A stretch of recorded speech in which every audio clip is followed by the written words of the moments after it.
That day was a nightmare I'll never forget. Standing in that conference room, watching Ryan present my entire client retention analysis as his own work, feeling my stomach drop as he answered questions about methodology I'd developed, research I'd conducted, strategies I'd spent weeks perfecting. The betrayal hit me like a physical blow, stealing my breath and leaving me speechless while 20 colleagues witnessed what felt like the theft of my professional identity. When I tried to contribute to the discussion about my own work, Ryan cut me off with words that still echo in my head. "Emma, this isn't about you. We're trying to focus on strategic implementation here." My hands were shaking under that conference table. I wanted to disappear, to crawl under my desk and never come out. The rage and humiliation crashed over me in waves, but I just sat there, silent and invisible, while he took credit for months of my labor. Ryan had systematically stolen my contributions, dismissed my expertise, and reduced me to someone who loves doing little administrative tasks, while he climbed the ladder on work I'd created. He'd taken my trust, my loyalty, my dedication, and weaponized them against me until I was nothing more than a convenient resource to be used and discarded. The man I thought was a mentor, someone I genuinely tried to help succeed, had been exploiting my competence while ensuring I remained invisible to anyone who mattered.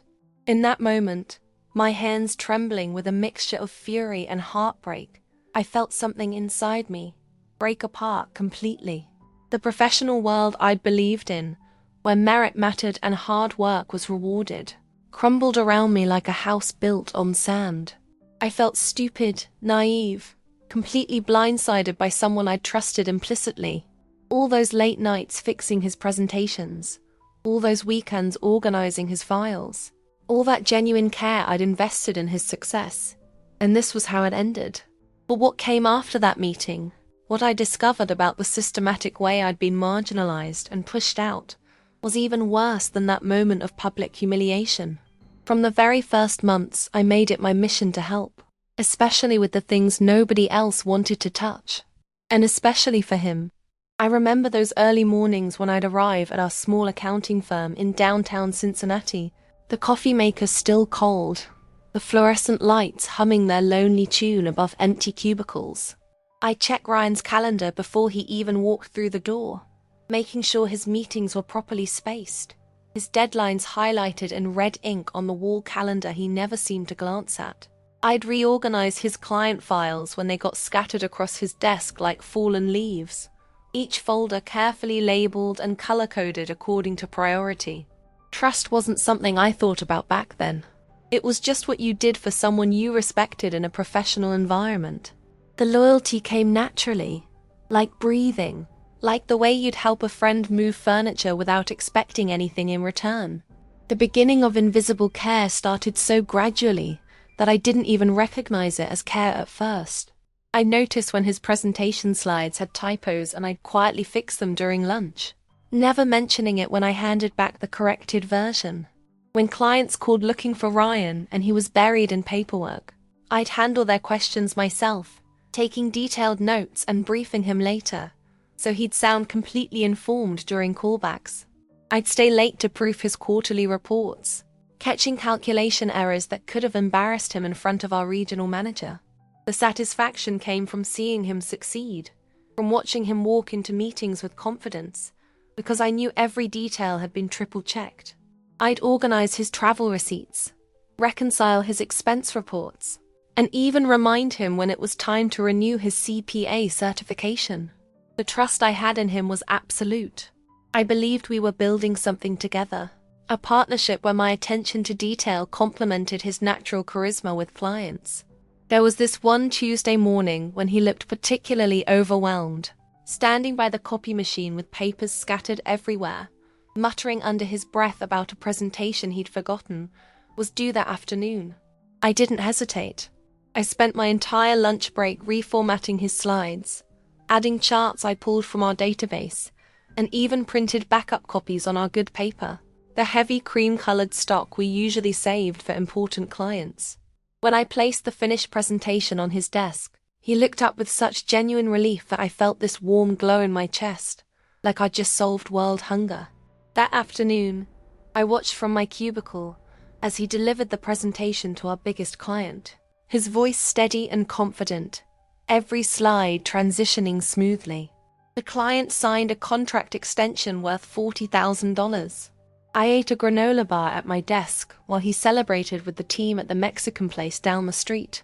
But I felt proud, like I'd contributed something meaningful to our professional environment. But what I didn't realize then was how this pattern of invisible support would eventually become my prison. The first time he called me essential, I was reorganizing the supply closet on a rainy Thursday afternoon in March. I'd been sorting through old files, tossing expired contracts and creating a proper filing system that actually made sense, when Ryan walked by and stopped. He leaned against the doorframe with his coffee mug, watching me label folders with my neat handwriting, and said those words that would stick with me for months afterward. "You know what, Emma? You're absolutely essential to this place. Like, my right hand. I don't know how this office functioned before you got here." The trust in his voice felt real, substantial, like something I could hold on to during the long days when clients got demanding and the workload felt overwhelming. I remember feeling this surge of professional pride, this sense that my loyalty had been recognized and valued. The way he said it, casual but sincere, made me believe I'd found my place in this chaotic world of deadlines and client demands. That day, I guaranteed he made it to the most important meeting of the quarter. Still makes me shake my head when I think about it. Ryan had completely forgotten about the quarterly review with Henderson and Associates, our biggest account, worth nearly $200,000 annually. I discovered this when I was updating his calendar and noticed the time slot was blank, even though I clearly remembered the confirmation email from 3 weeks prior. Panic shot through me like ice water as I realized the meeting was in 2 hours, and he was across town at a different client's office, probably thinking he had a free afternoon. I spent the next 90 minutes in full crisis mode, calling him 6 times until he finally answered, rescheduling his other appointment, briefing him on the phone about the Henderson account details while he drove back to our office. I had his notes organized, his presentation loaded, and even brought him a fresh shirt from the dry cleaner next door because his looked wrinkled. The meeting went perfectly, and Henderson renewed their contract for another year. But when he thanked me afterward, it was just the 2 of us in his office, door closed, voice low, like our efficiency was some kind of secret. "You literally saved my skin," became his go-to phrase when it was just the 2 of us, usually said with a grateful smile and sometimes even a pat on my shoulder. Those moments felt like genuine appreciation, like my dedication to maintaining trust and loyalty in our professional environment was finally being acknowledged. But I started noticing something strange around the 4th month of working there. Whenever other people were present, colleagues from other departments or clients visiting our office, his tone would shift completely. Suddenly, I wasn't his essential right hand anymore. I was just the assistant, or Emma, who handles the detail work. The disappointment would hit me like a small punch to the stomach each time, but I'd smile and nod, telling myself that maybe he just wanted to maintain professional boundaries in front of others. I'd convinced myself that the private acknowledgements were what really mattered, that his public dismissals were just him trying to look more independent and capable to outsiders. Trust, I was learning, sometimes meant accepting someone's public face, even when their private gratitude felt more authentic. I thought he would defend me, or at least acknowledge my effort, but he did exactly the opposite. The weekly staff meeting was happening in our small conference room, the one with the wobbly table and the coffee stain on the carpet that nobody ever bothered to clean properly. I'd spent the morning preparing the monthly client satisfaction reports, color-coding the charts and organizing the feedback forms, so everything would be crystal clear for presentation. The trust I'd built with Ryan over the past 6 months made me confident that my work would be recognized, that the effort I'd put into making him look good would finally be acknowledged publicly. I sat at the far end of the table, my neat stack of reports in front of me, waiting for him to mention how thoroughly I'd analyzed the client feedback trends. The loyalty I felt was absolute.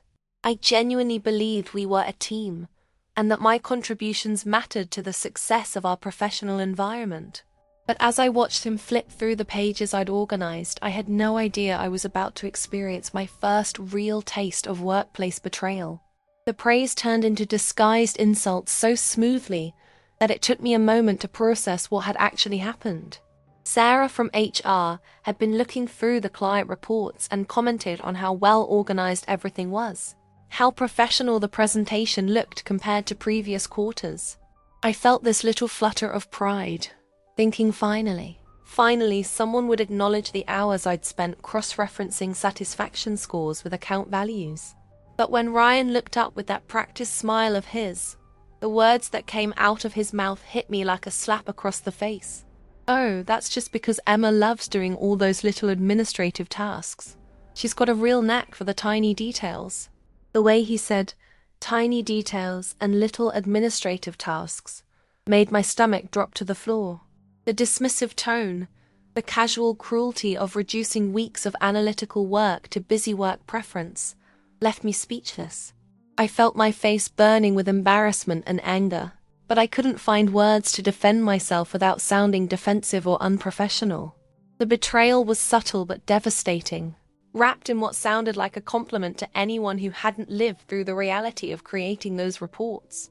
The silence from the team burned me from the inside out like acid. Nobody corrected him. Nobody said, "Actually, Emma's analysis helped us identify 3 major client concerns that we need to address." Nobody mentioned that my organizational skills had directly contributed to our improved client retention rates. They all just nodded and moved on to the next agenda item, like I wasn't even sitting there, like my work was indeed just some trivial hobby I enjoyed rather than essential business analysis. The disappointment was crushing, but worse was the realization that this was how Ryan truly saw my contributions, how he'd probably always seen them. I sat there with my hands folded in my lap, my carefully prepared reports suddenly feeling like kindergarten art projects, while the meeting continued around me. The professional environment I'd trusted to value hard work and dedication had just shown me its true face, and it was uglier than I'd ever imagined. I found myself questioning every essential comment, every saves my skin moment, wondering if they'd all been patronizing lies designed to keep me working without recognition. That day I went to lunch in my car, so I wouldn't cry in the break room, remains one of the most humiliating memories of my professional life. I drove to the Wendy's parking lot 3 blocks away and sat there with a sandwich I couldn't taste, my hands shaking with a mixture of anger and heartbreak. The betrayal felt so complete, so unexpected, that I couldn't even categorize my emotions properly. Was I more hurt by Ryan's dismissal or by my own naivety in trusting him? I kept replaying the moment over and over, the casual cruelty in his voice when he reduced my work to little tasks, the way the room had accepted his characterization without question. I thought about all the late nights I'd stayed to perfect his presentations, all the weekends I'd spent reorganizing files and updating systems, all the genuine pride I'd felt when our department's efficiency ratings improved. None of it mattered. None of it was seen as valuable or important. I was just the person who liked doing the grunt work, and that's all I'd ever be in this professional environment. The loyalty I'd felt was apparently one-sided, and the learning curve was steep and painful. What he said afterward in the hallway made it even worse, if that was possible. As I was walking back from lunch, trying to compose myself and figure out how to salvage some dignity from the morning's disaster, Ryan caught up with me near the elevator. He had that sheepish grin on his face, the one I'd mistaken for charm so many times before, and his voice dropped to that conspiratorial whisper he used when he wanted to seem like we were in cahoots. "Hey, you know how it is in there," he said, gesturing back toward the conference room. "I've got to play the game, look more strategic in front of the higher-ups. Can't have them thinking I need too much help with the day-to-day stuff." The casual way he explained away his betrayal, like it was some necessary evil of office politics, made me feel sick to my stomach. He actually expected me to understand, to nod along and accept that publicly humiliating me was just part of his career strategy. The trust I'd placed in him wasn't just broken. It was revealed to have been an illusion from the very beginning. He'd never seen me as a partner, or even a valued colleague. I was just a convenient resource he could use and discard as needed. Someone whose feelings didn't factor into his professional calculations. Standing there in that fluorescent-lit hallway, listening to him justify his casual cruelty with office politics, I felt something fundamental shift inside me. The disappointment was morphing into something harder and more protective, like my nervous system was finally catching up to what my brain had been trying to ignore for months. This wasn't a partnership built on mutual respect and professional loyalty. This was a one-sided arrangement where I provided value and he took credit, where my contributions were invisible until they needed to be minimized. The learning process was brutal but necessary. I was finally understanding that trust in a professional environment couldn't be based on private assurances and behind closed doors appreciation.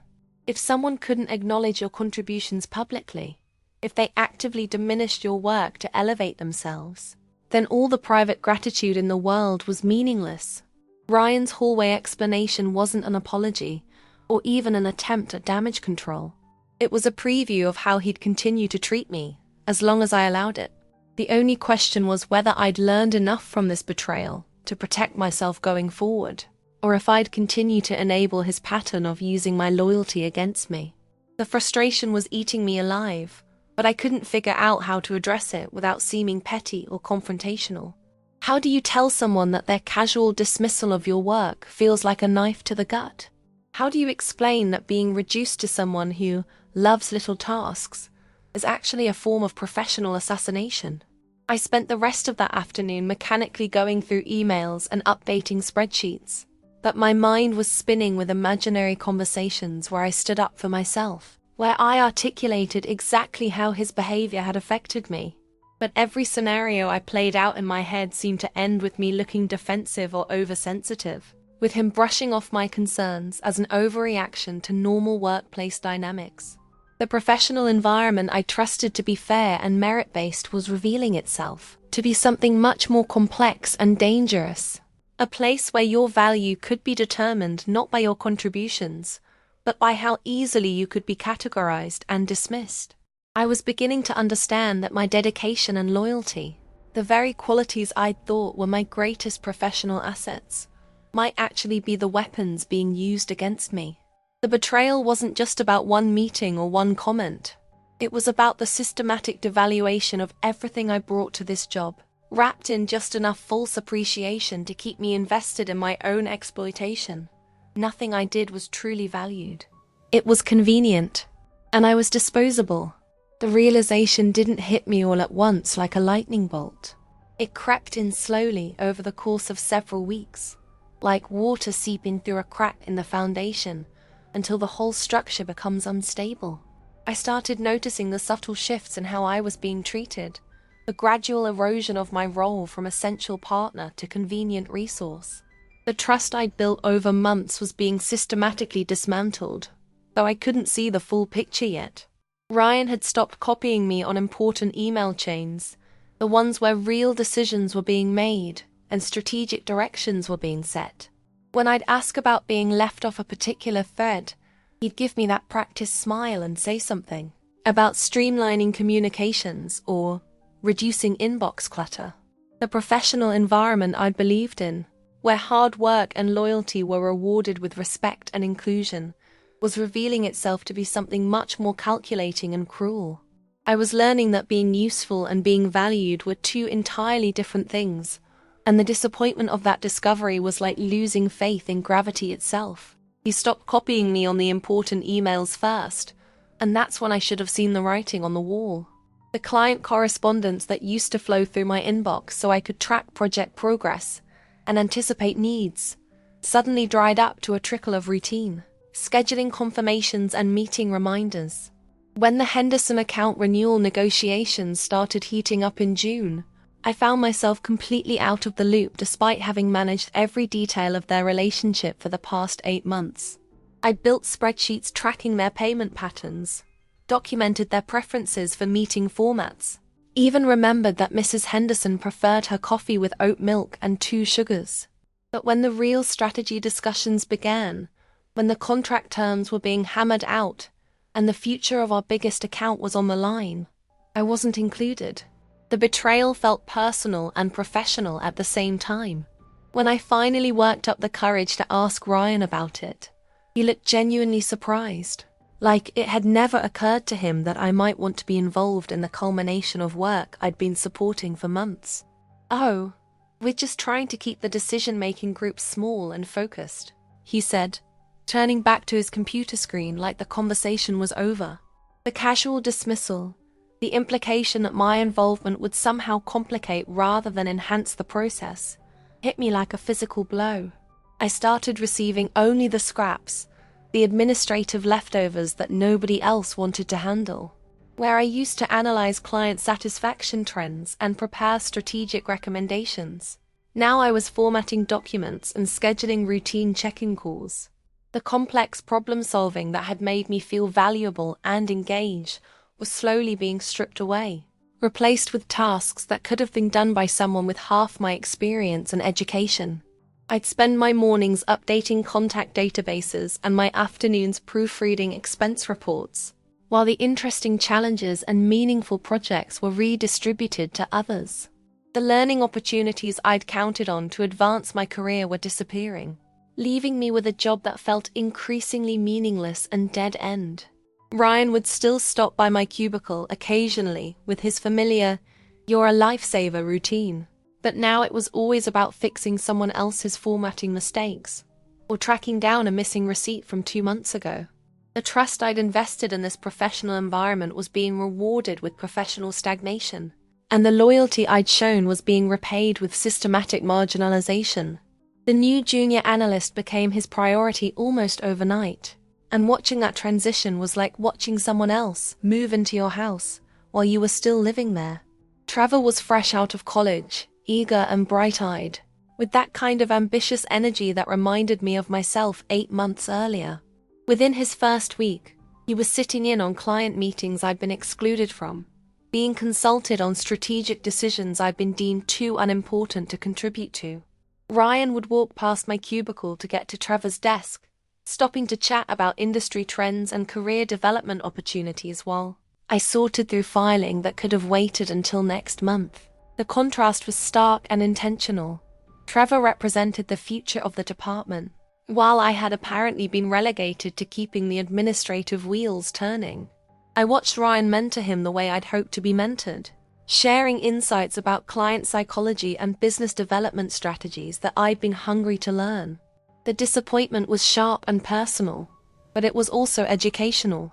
I was finally understanding how quickly someone could go from essential to expendable in a professional environment that valued potential over proven performance. The phrase that hurt more than any salary cut or demotion was delivered with such casual cruelty that I almost didn't process it immediately. I'd been working on a quarterly efficiency report, analyzing our department's productivity metrics and identifying areas for improvement. When Ryan stopped by to review my progress, I thought he'd be pleased with the comprehensive analysis I'd put together, the detailed recommendations for streamlining our client onboarding process. Instead, he flipped through my 20-page report with the kind of distracted attention you'd give to a grocery list. When he finally looked up, his expression was almost pitying. "This is good work, Emma. Really solid," he said, and for a moment I felt a flicker of hope that my contributions were still valued. Then he delivered the killing blow with that same patronizing smile I'd seen him use with difficult clients. "You've got a great eye for this kind of support work, but honestly, you're just not strategic enough for the direction we're heading." The words hit me like a physical assault, knocking the breath out of my lungs and leaving me speechless. Support work, not strategic enough. The trust I'd built, the loyalty I'd demonstrated, the countless hours I'd invested in understanding our clients and improving our processes, all of it had been reduced to support work, performed by someone who wasn't strategic enough to matter. Sitting at my desk after that conversation, staring at my computer screen without seeing anything, I felt something fundamental break inside me. Not just my professional confidence or my trust in Ryan, but something deeper and more foundational about how I understood my place in the world. I'd believed that hard work and dedication would be recognized and rewarded, that proving my value through consistent performance would earn me respect and opportunities for growth. Instead, I was learning that value is determined not by what you contribute, but by how easily you can be categorized and dismissed. The professional environment I trusted to operate on merit and fairness was revealing itself to be something much more arbitrary and cruel. Ryan wasn't evaluating my strategic capabilities based on my actual contributions to our department's success. He was making determinations about my worth based on some predetermined notion of who belonged in which category. The betrayal wasn't just personal anymore. It was philosophical. Everything I'd believed about how the working world operated, about how loyalty and competence were supposed to be rewarded, was crumbling around me like a house of cards in a windstorm. The most painful part wasn't even Ryan's casual dismissal of my capabilities. It was my own complicity in creating the situation that allowed it to happen. I'd been so focused on being helpful, so determined to prove my value through endless availability and unquestioning support, that I'd essentially trained him to see me as a resource rather than a colleague. Every time I'd fixed his mistakes without asking for credit, every time I'd accepted his public dismissals in exchange for private gratitude, every time I'd prioritized his success over my own professional development, I'd been reinforcing the very dynamic that was now destroying my career prospects. The learning process was brutal but necessary.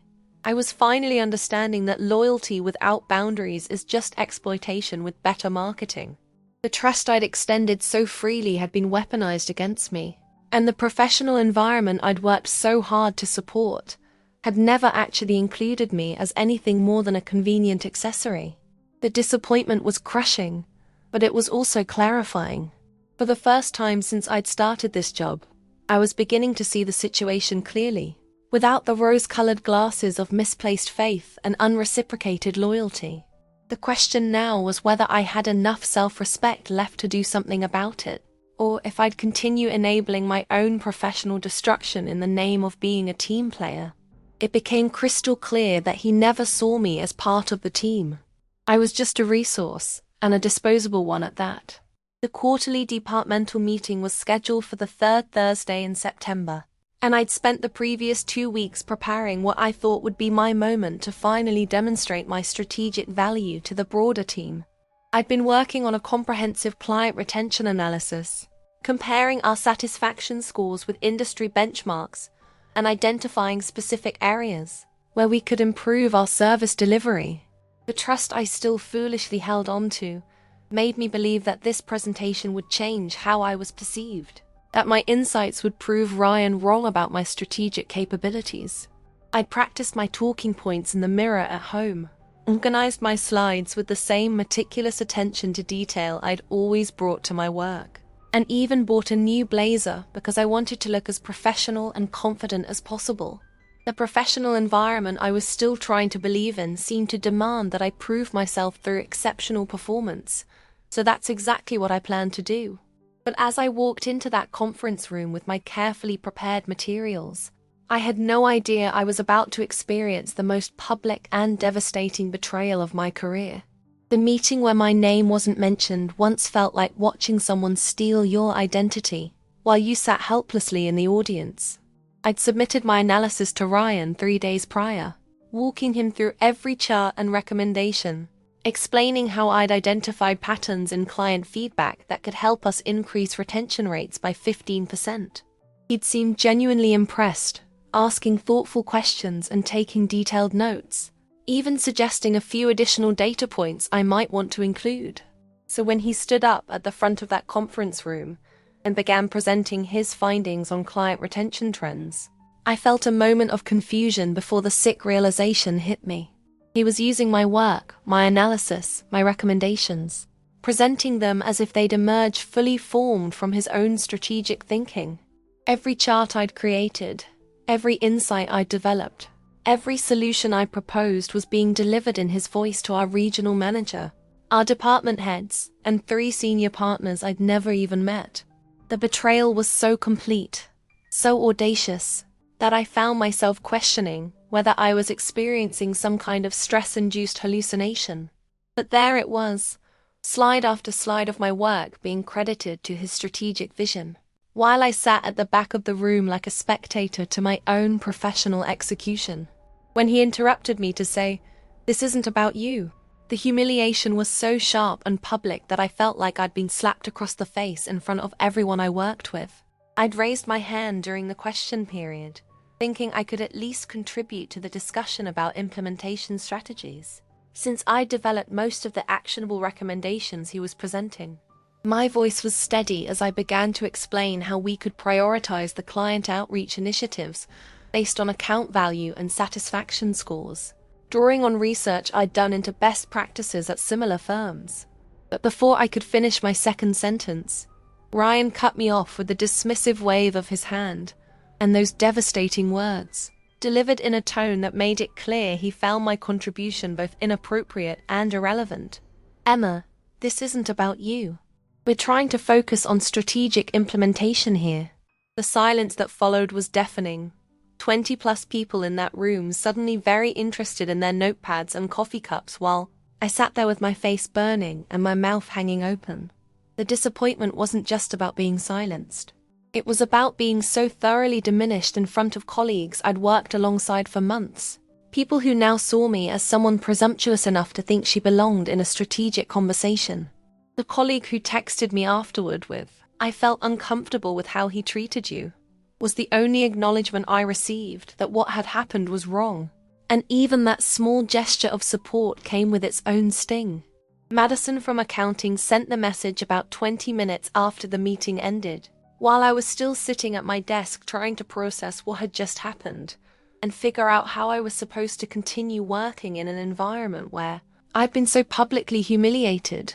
Her text was kind and well-intentioned, but it also confirmed that my professional degradation had been witnessed and pitied, rather than challenged or corrected.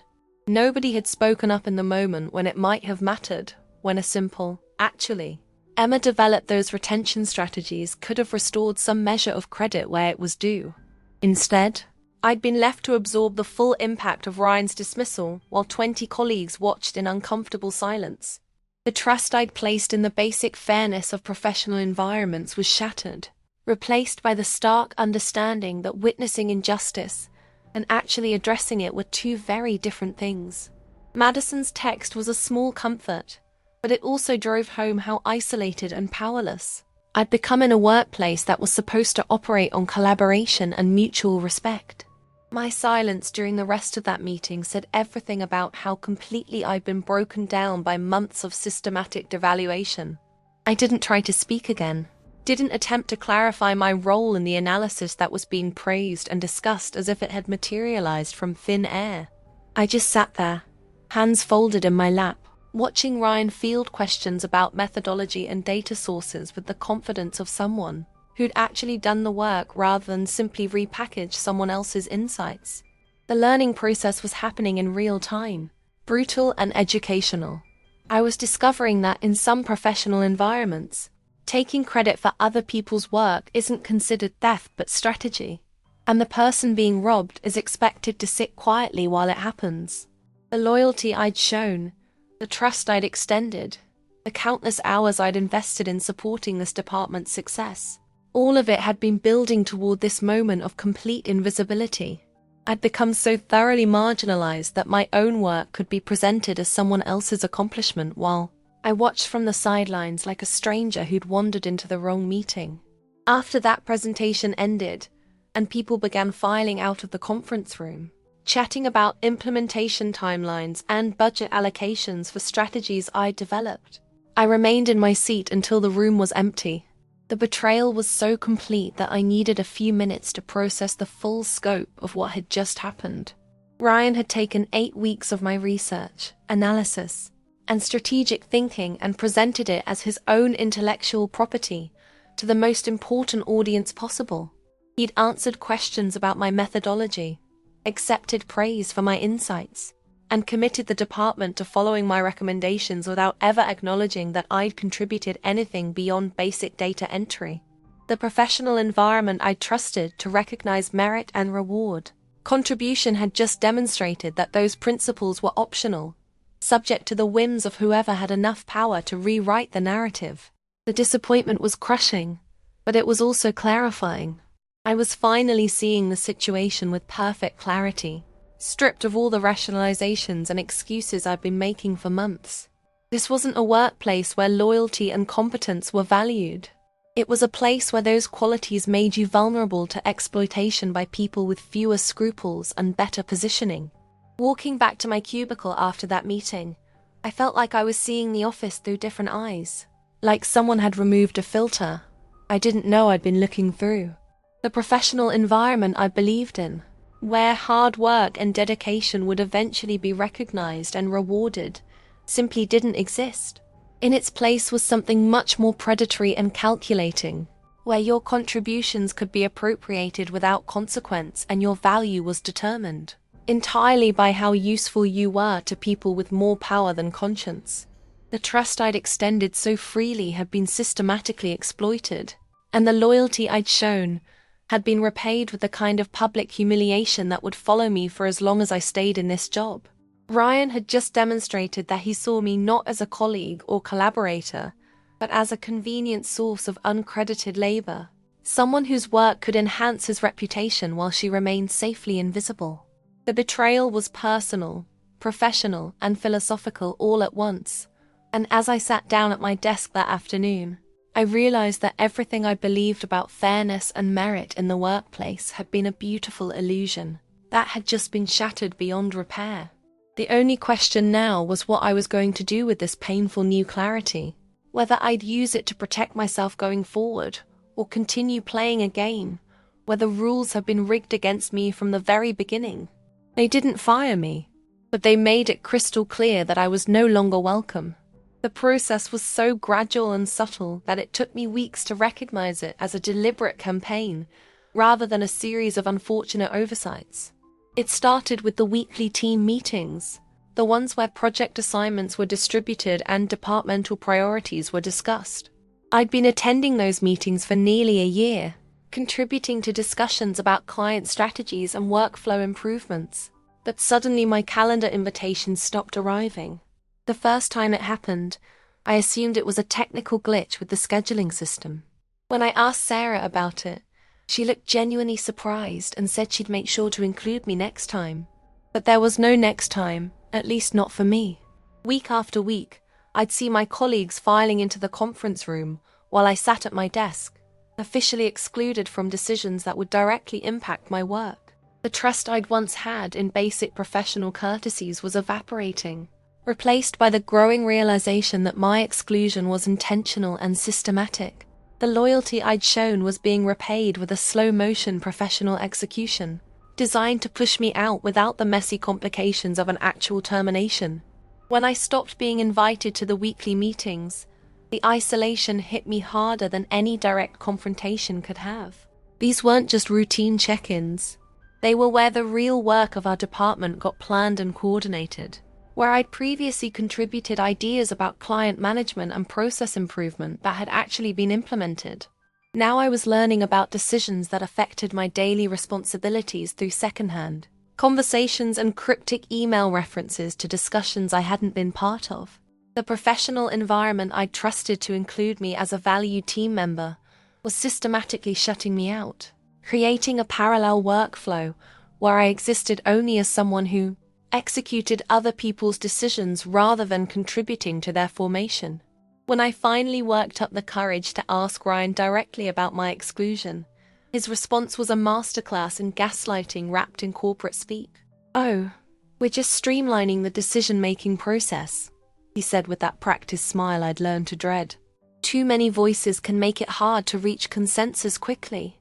The implication was clear. My voice was part of the problem, an obstacle to efficiency rather than a valuable contribution. The disappointment was sharp, but the clarity was even sharper.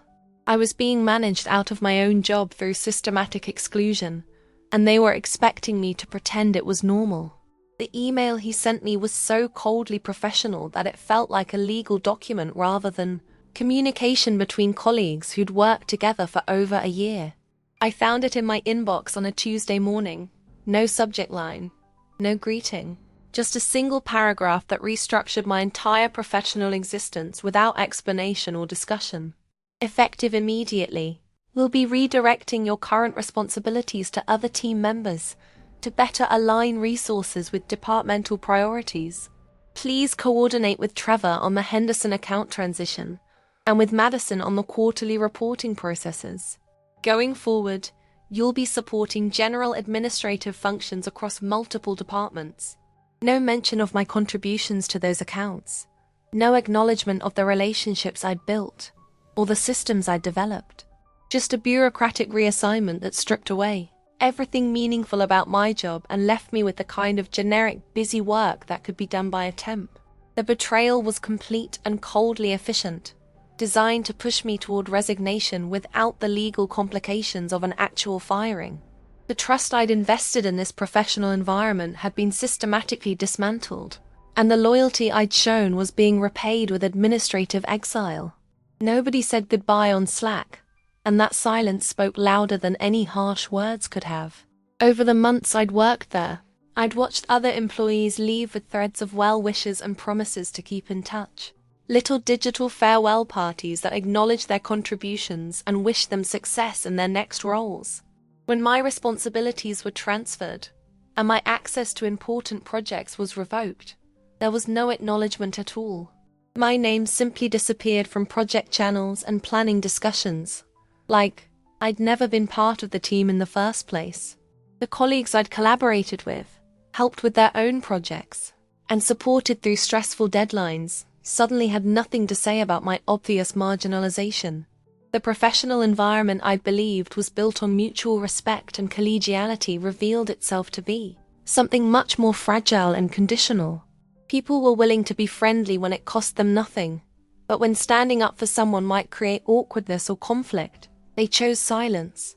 The disappointment was educational. I was learning that workplace relationships were often more transactional than I'd realized, and that my value to others had been tied entirely to my utility, rather than any genuine professional respect or personal connection. The empty office was my final notice, delivered without words or explanations. I'd taken 3 days off to visit my sister in Chicago, needing some distance from the toxic atmosphere that my workplace had become. When I returned on Thursday morning, expecting to find my usual pile of administrative tasks and routine correspondence, I discovered that my desk had been completely cleared. My personal photos, my coffee mug, the small succulent plant I'd bought to brighten up my cubicle, everything had been packed into a cardboard box and placed on my chair like a corporate care package. Even my desk supplies, the good pens I'd bought with my own money, and the ergonomic mouse pad that had helped with my wrist strain, had been appropriated for general office use. The message was unmistakable.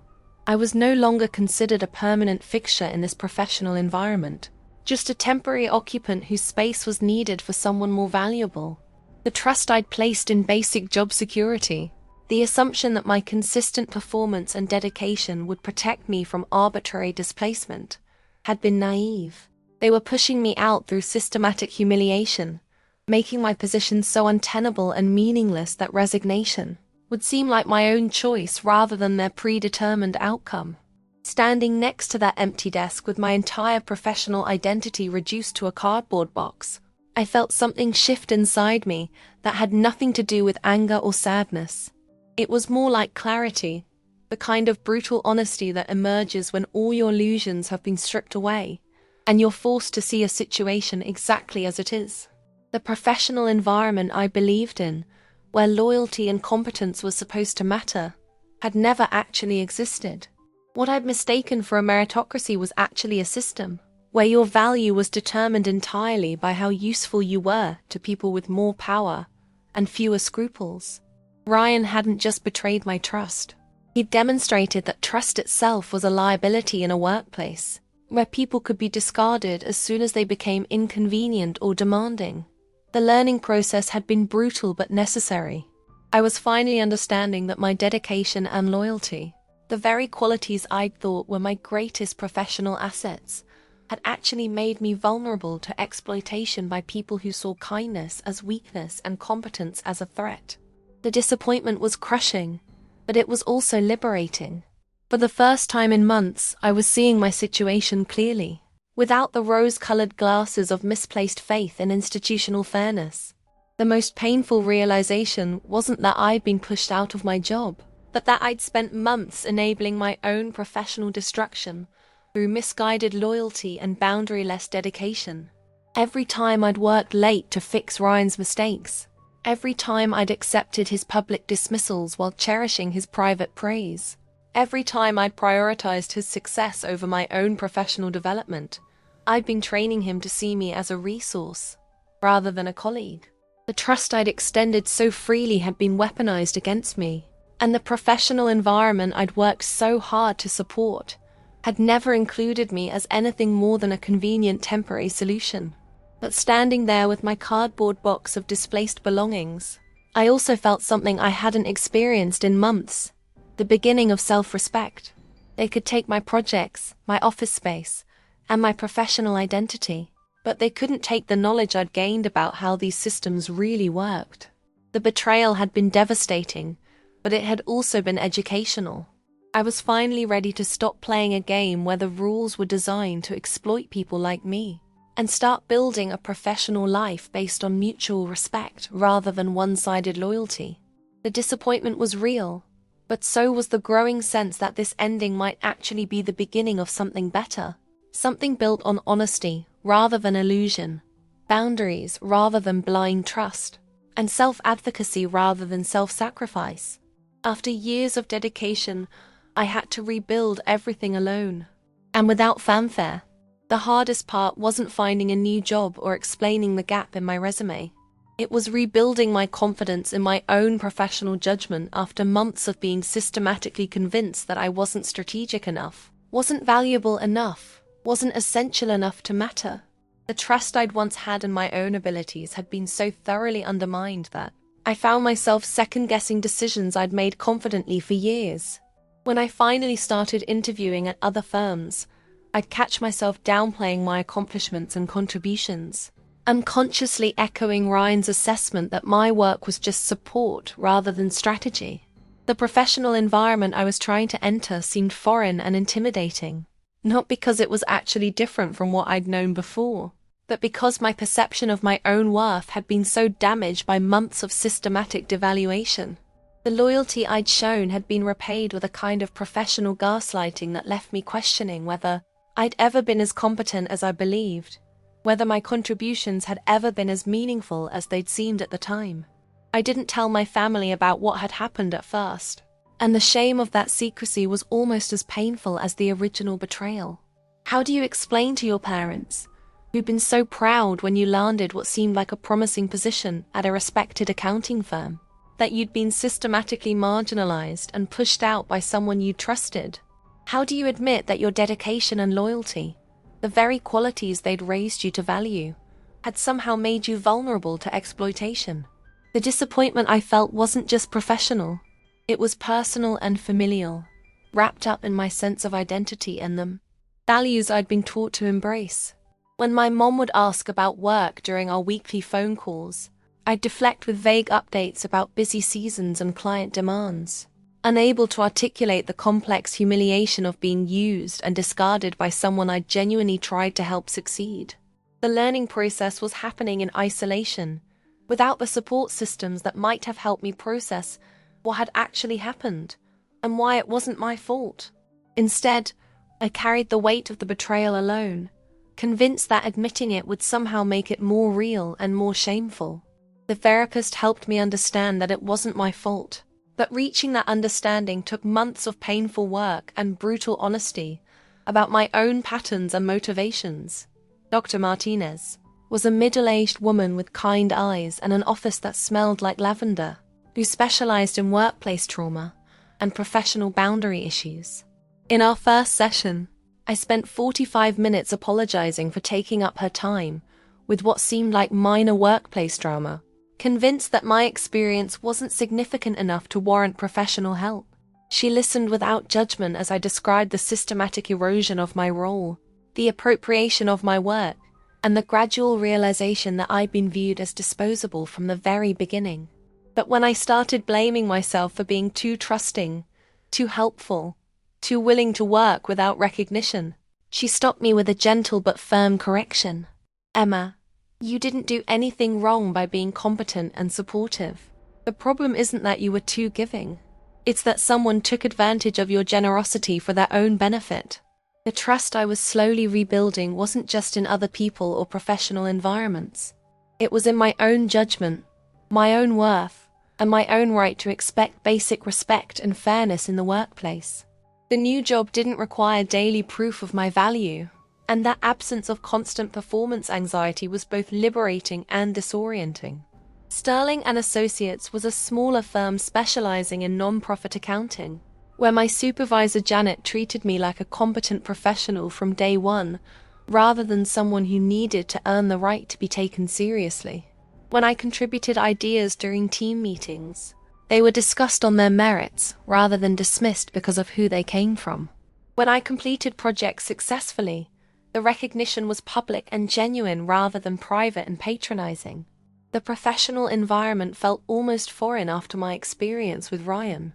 People said thank you when I helped them, included me in planning discussions that affected my work, and treated my time and expertise as valuable resources rather than infinite and free commodities.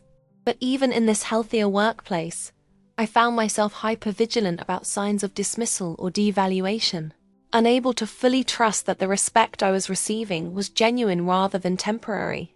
The loyalty I was willing to offer was much more conditional now, bounded by clear expectations and reciprocal treatment, rather than the blind dedication I'd once thought was virtuous. The invisible scar from my experience with Ryan shaped every subsequent professional relationship in ways both protective and limiting. I found myself analyzing every interaction for signs of manipulation or exploitation, unable to offer help without wondering whether it would be valued or appropriated.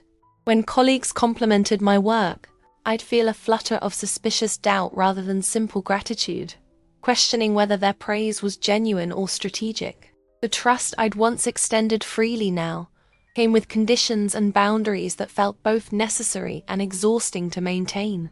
I'd catch myself holding back ideas in meetings, not because I doubted their value, but because I was afraid of having them stolen or dismissed.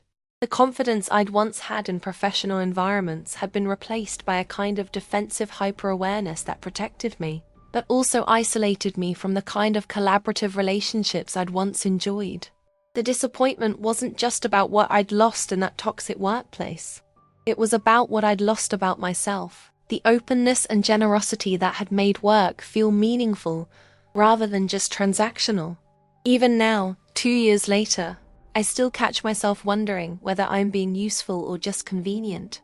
And that internal question represents the deepest wound from my experience with workplace betrayal. It's not enough to find a better job or work with more ethical people.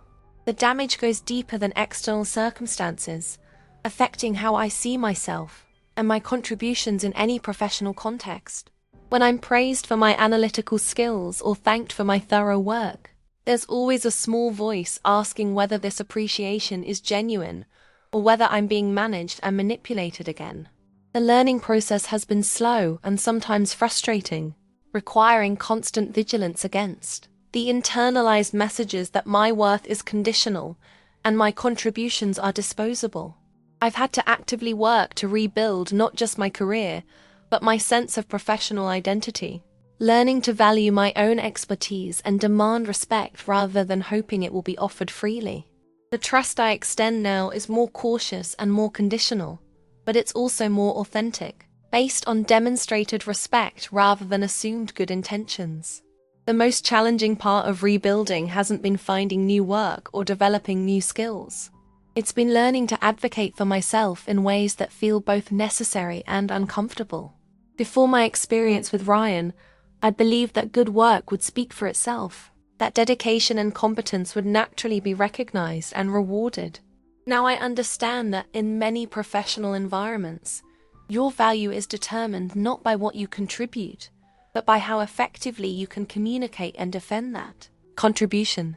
I've had to learn to document my work more carefully, to speak up more assertively in meetings, and to negotiate boundaries that protect my time and expertise from exploitation.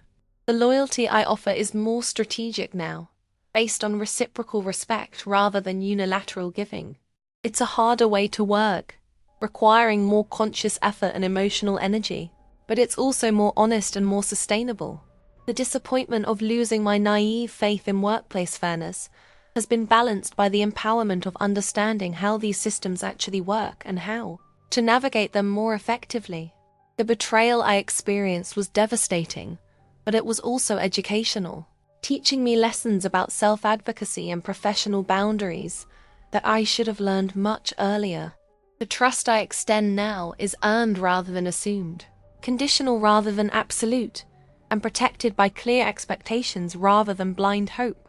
It's not the professional life I once imagined, but it's more realistic and ultimately more secure than the one built on illusions about merit and fairness that crumbled so completely under the weight of one person's casual cruelty. If I could go back in time, I would tell myself to stop trying to prove my worth to someone who refused to see it. The woman I was 18 months ago, arriving early every morning with such enthusiasm and trust, carrying that naive belief that hard work and loyalty would naturally be recognized and rewarded, deserved to know that some professional environments are designed to exploit rather than nurture those qualities. I would sit her down in that little coffee shop next to our office building, the one with the wobbly tables and the barista who always remembered her order, and tell her that being competent and helpful isn't the same as being valued. That private appreciation means nothing if it comes with public dismissal. The trust she was so eager to extend, that open-hearted willingness to support and collaborate, wasn't wrong or naive, but it needed to be protected by boundaries and expectations rather than offered unconditionally to people who saw kindness as weakness. The professional environment she was entering wasn't the meritocracy she believed it to be, and the loyalty she was prepared to offer would be weaponized against her if she didn't learn to make it conditional and reciprocal. I would tell her that her worth wasn't determined by how useful she could be to other people, that by how effectively she could advocate for herself and demand the respect she deserved. When being excellent isn't enough, you have to face the brutal reality that competence and dedication are necessary, but not sufficient conditions for professional success. I learned this lesson the hardest way possible, by giving everything I had to someone who saw my excellence as a resource to be exploited rather than a contribution to be valued. The trust I placed in the idea that good work would naturally be recognized and rewarded was systematically destroyed by months of watching my contributions be appropriated, minimized, and dismissed by someone who benefited from my labor while refusing to acknowledge its source. Being excellent at your job, I discovered, can actually make you more vulnerable to exploitation if you don't also become excellent at protecting your interests and communicating your value. The disappointment of this realization was crushing, but it was also liberating in its honesty. I no longer had to wonder why my dedication wasn't being rewarded, or question whether I was working hard enough. I could see clearly that the problem wasn't my performance, but my failure to recognize and respond to an exploitative situation. The loyalty I'd offered so freely had been given to someone who was fundamentally incapable of reciprocating it, and no amount of excellence on my part could have changed that basic incompatibility. The weight of words that were never spoken, of recognition that never came, of credit that was never given, created a kind of professional grief that I'm still processing years later. I think about all the times Ryan could have acknowledged my contributions publicly, could have said Emma developed this analysis, or Emma's organizational skills made this possible, and chose instead to let me remain invisible while he absorbed the praise for work I'd done. The trust I had in basic professional courtesy, in the assumption that people would give credit where credit was due, was naive, but not unreasonable. In a healthy workplace, recognition flows naturally to the people who earn it, but in toxic environments, credit becomes a zero-sum game where acknowledging someone else's contribution somehow diminishes your own status.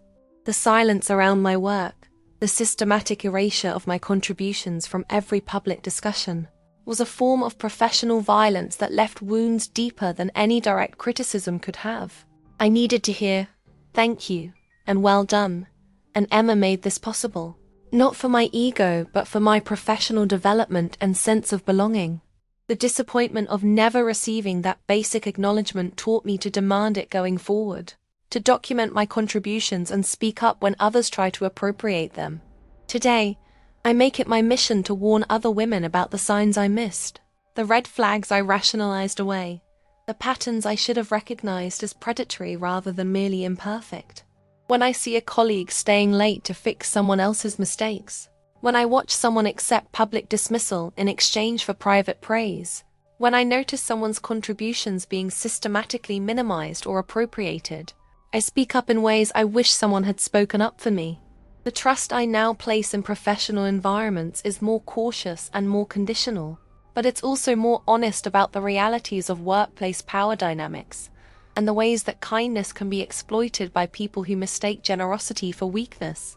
I've learned to recognize the difference between collaboration and exploitation, between being helpful and being used, between supporting a colleague and enabling someone's parasitic behavior.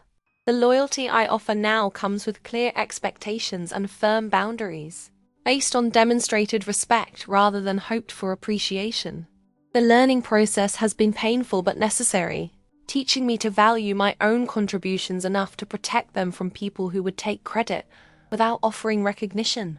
If you're doing everything for someone who only acknowledges your help in private, if you're being praised for your dedication while being excluded from important decisions, if you're being told you're essential while being treated as dispensable, then you're not in a partnership but an exploitative relationship disguised as professional collaboration. The trust you're extending is being used against you, and the loyalty you're showing is being repaid with systematic marginalization designed to keep you grateful for scraps of recognition while someone else takes credit for your contributions. This isn't about being paranoid or defensive. It's about recognizing that your value in any professional environment should be demonstrated through actions rather than just words, through public acknowledgement rather than just private appreciation, through opportunities for growth rather than just additional responsibilities. The disappointment of discovering that someone has been using you is devastating, but it's also educational. You deserve to work in an environment where your contributions are valued rather than appropriated, where your expertise is respected rather than exploited, where your loyalty is reciprocated rather than taken for granted. I don't want anyone to experience what I went through. That slow-motion professional destruction disguised as normal workplace dynamics. That systematic erosion of confidence and value wrapped in just enough false appreciation to keep you invested in your own exploitation. The betrayal I experienced wasn't just about one person or one job. It was about a fundamental misunderstanding of how professional relationships should work, about the difference between being valued and being used, about the importance of boundaries and self-advocacy in environments that would prefer you to remain grateful and undemanding. The trust I placed in institutional fairness and basic human decency was naive, but it wasn't wrong to expect those things. The problem wasn't my expectation of respect. It was my failure to recognize and respond when that respect wasn't forthcoming. The loyalty I showed was admirable, but it needed to be conditional and reciprocal, rather than unilateral and unconditional.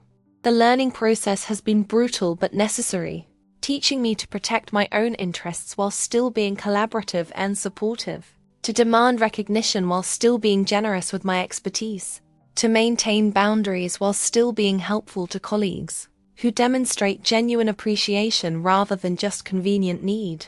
Being useful should never mean being used, and recognizing the difference between those two states is one of the most important professional skills anyone can develop. The trust you extend in workplace relationships should be earned through consistent respect, rather than assumed based on position or charm. And the loyalty you show should be reciprocated through actions rather than just words. Your contributions have value independent of whether other people choose to acknowledge them. And your worth as a professional isn't determined by how much you're willing to sacrifice for people who see your dedication as a resource to be exploited, rather than a gift to be treasured. The disappointment of discovering that someone has been taking advantage of your generosity is crushing, but it's also clarifying, forcing you to see professional relationships more realistically and protect yourself more effectively. The betrayal teaches you lessons about power dynamics, boundary setting, and self-advocacy that make you stronger and more effective in every subsequent professional environment. It's not the education you wanted, but it's the education you needed, painful and valuable in equal measure. The trust you rebuild after that kind of betrayal is more honest, more conditional, and more sustainable than the naive faith you started with. And the loyalty you offer going forward is more strategic and more self-protective, without being any less genuine or generous. You deserve professional relationships built on mutual respect, rather than one-sided exploitation, and recognizing that truth is the first step toward creating and maintaining them. If my story resonated with you, if you saw yourself in my experience or recognized patterns in your own professional life that need to change, then subscribe to this channel and hit that notification bell. There's so much more we need to talk about when it comes to workplace dynamics, professional boundaries, and learning to advocate for yourself in environments that would prefer you to remain grateful and undemanding. Your career, your confidence, and your sense of professional worth are too important to leave to chance or other people's goodwill. Let's keep this conversation going, because understanding these patterns is the first step toward protecting yourself from them.